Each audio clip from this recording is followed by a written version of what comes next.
Thank you, Zoe, and congratulations. Good evening. Tonight, I am honored to introduce this year's valedictorian, Luke Kaufman.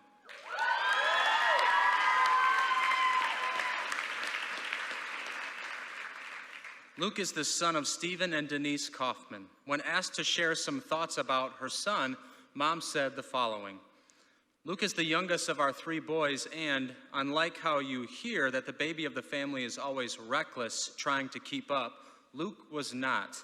He was observant. He would watch his older brothers and sock all that information away, and then when he was ready, he would just do it, and usually pretty well. As parents, we always told Luke that God gifted him with academic smarts, so he had a responsibility to do well in school. But other than that, we just checked his report card twice a year. So I'm pretty much in awe of the fact that Luke is the valedictorian. Well, Luke, you may have surprised your parents, but you didn't necessarily sneak up on us in your time here at CCA. Luke has accomplished many things to get him where he is tonight. Over the course of his high school years alone here at CCA, he has amassed the following accolades: a weighted GPA of 4.579, 15 credits of advanced placement and dual enrollment courses. He has so many other accolades. I would simply refer you to that printed program to find the references for what all of his chords represent. He was accepted to Georgetown University, the University of Miami, and plans to attend the University of Florida. Here are some comments from a few of Luke's teachers. From Miss Megan Spring: Luke is a difficult student to teach for all of the right reasons. He challenged me as a teacher by questioning everything. He always added to conversations about the aspects of life that matter, always rising above the pettiness. Luke is a young man who challenges the status quo around him, not for the mere reason of teenage angst, but in a sincere effort to make the world around him better. Mr. Green shared the following: Luke Kaufman is one of the most focused, capable, and self-motivated students I have known. He prefers difficult challenges to tasks which might be easily done. The more intense or extreme the challenge, the more he buys into conquering it. He's been this way for the entirety of his high school career. On a personal note, last year I had the honor and privilege of joining Luke and a group of his classmates as part of the purple/pink team in the annual 11th grade mission trip to Mexico. We ministered together for a week in the towns of Panama and Rio Lagartos. Along with the others in our group, Luke scraped walls, painted the walls, played games with the children, taught Bible lessons, and most importantly, shared his love for Christ. He was kind. He was humble. He worked hard. He ran around with children playing duck, duck, goose. And he shared his testimony to a crowd of school children.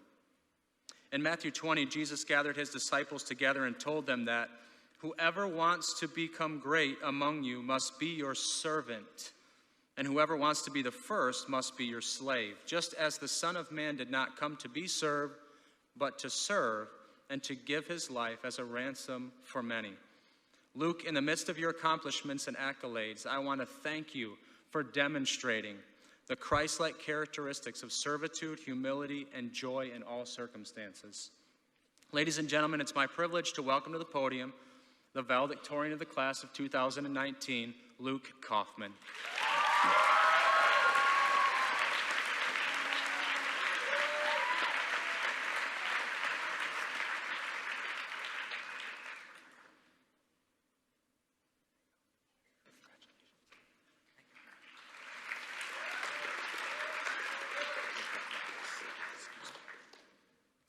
Hello, everyone. Thank you for that wonderful introduction. My name is Luke Kaufman, and I am honored to serve as this year's valedictorian. Honestly, when I found out I would be making a speech at graduation, I was filled with a mixture of excitement and anxiety. I wanted to make sure that my address would be appropriately meaningful, yet not overbearing. I wanted to put into this speech every bit of intensity I put into the many essays I've written throughout high school. So, after I got home last night from baccalaureate, and after watching a few quick episodes of The Office, I sat down at my desk and began writing it. I began by approaching the pinnacle of human knowledge, Google, and quickly found a WikiHow article titled, "How to Write a Valedictorian Address," with pictures. Step 1 of the WikiHow article is to thank those who got you where you are. I love this step because it's true. I couldn't have made it here alone, and I would be remiss if I didn't use this opportunity to make a few thank yous. Thank you, SparkNotes. Thank you, Quizlet. Thank you, CalChat. And thank you, ThugNotes.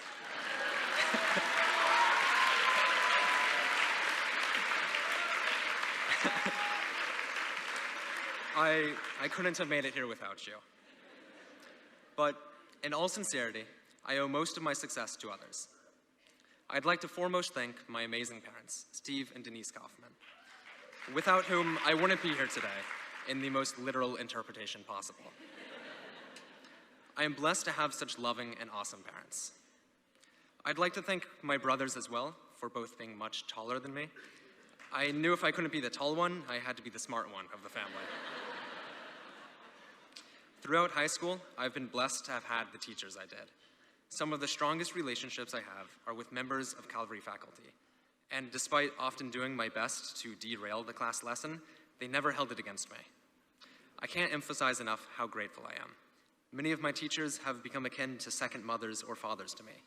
And as the magnitude of this occasion begins to settle, knowing that I won't be coming back here, back home, 3 months from now, is a heartbreak I know I haven't fully realized. Finally, I'd like to thank my friends. There are too many of you to name individually, but you know who you are. Those of you who have supported me through good times and bad, those of you who have stood by my side, in some cases for more than 10 years, those whose footsteps I now walk in, and those who will stand among us in future years. You are all a blessing in my life, and I am thankful from the bottom of my heart to have you. I keep on using this word blessed. I use it because though I am thankful for my parents, though I appreciate my teachers, and though I dearly love my friends, I realize they were placed in my life by more than circumstance. I realize that this achievement, that my graduation, and everything else I am, is owed to God, who planned my steps before me. And so, while I am proud to be a Kaufman, while I am proud to boast about my mentors and my peers, while I am proud to be standing here today, I understand that I owe it all to one above me, my Lord and Savior. And I couldn't give this speech in good conscience without first addressing that fact.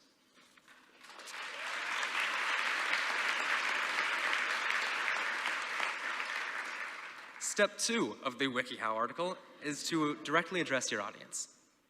Well, I'll first begin with the students who are here to watch the upperclassmen graduate, and who will return next year to continue their high school career. I remember sitting in your seats. I couldn't wait for the day that I would walk this stage. But, and as cliche as it sounds, and now that the day is here, I can't help but cherish all the memories I made. And I implore you not to rush to the finish line, to enjoy the journey. There is a particularly fond memory I have of a game found in Mr. Ozolnik's room, which I may never forget. The game is very similar to Hot Potato, where a group of people throws a potato around in a circle while playing music, and the person holding the potato when the music stops loses. Seems simple enough. This game, however, is called Shock-tato. This is because our special potato, rather than being of the starch variety, is made of wires and plastic and applies an electric shock to the person holding it when the music stops. I've been both excited and terrified to play this potato game in my years here. I thought for a long time on how to make this anecdote into a metaphor for my speech, but if I'm being honest, I just wanted to inform the world of what Shock-tato is. But you could say that this game is a snapshot of my life at Calvary. A game complete with friends that seem more like family. A game in which I have laughed, I have stressed, I have shared. But a game with a distinct timer. Underclassmen, know that this is an experience I will carry with me. While you might be waiting for this day, don't forget to pick up some experiences of your own along the way. Secondly, I'd like to address the parents in the audience. Today is a bittersweet memory, because although your child is celebrating their accomplishment, they're also moving on in life. And in many cases, they're moving out of the house for the very first time. But rest assured, in just 4 short years, your child will come home to live with you again, whether you want them to or not.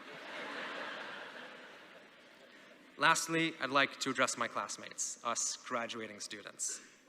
Can you guys believe that the day has finally come? It feels like just yesterday I was a freshman, watching the seniors, who seemed like such adults back then, graduate themselves.